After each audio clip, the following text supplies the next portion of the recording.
We have a division called Nielsen IAG, and Nielsen IAG's core business is to measure the performance of campaigns. We've seen two important things from Nielsen IAG. One is that there seems to be a 1 plus 1 equals 3 approach to reaching people across multiple platforms. That if you're looking to drive your brand message forward, you achieve better results if you reach someone across more platforms than if you only use one specific platform. And we're also seeing within that evaluation that things like video ad network inventory does very well in driving a consumer's brand forward. What about the issue of analytics and how usage is tracked? You know, Nielsen obviously is aggressively trying to measure video.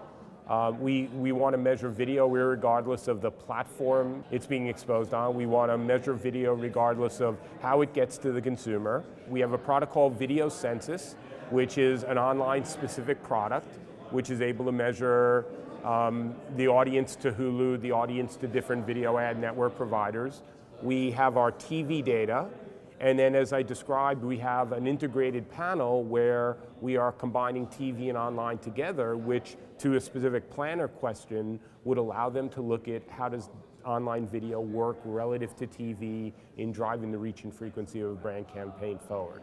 Our job is not to say one media is better than the other. We're Switzerland. Our job is to create the analytic framework so that a planner is able to sit down, look at all of their video assets together, and figure out the right way to integrate them together to optimize plans.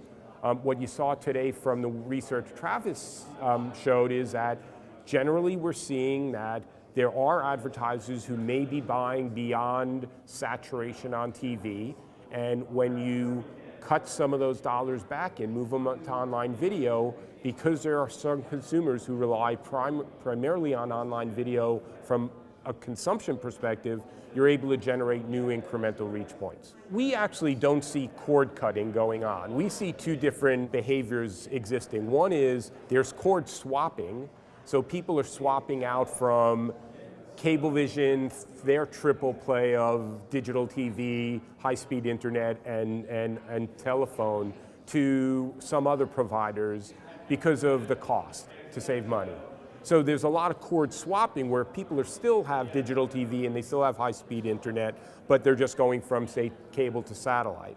But the other thing that we're seeing that's interesting is that we're seeing this emerging group of 25 to 34-year-old, first time in their own apartment, first time on their own, and this group is going right to no cable with high-speed internet. Now these are people who are generally light media consumers, and they just seem to be making that choice partially because of lifestyle, partially because of economics.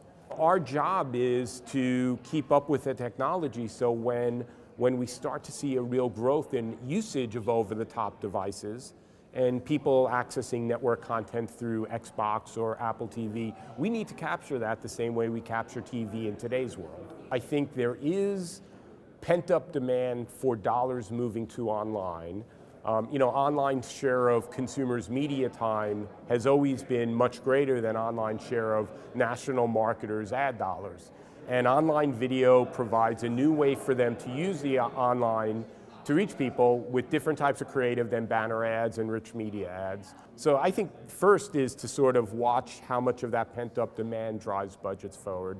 The other issue, I think, is what happens in terms of content. I mean, content is king.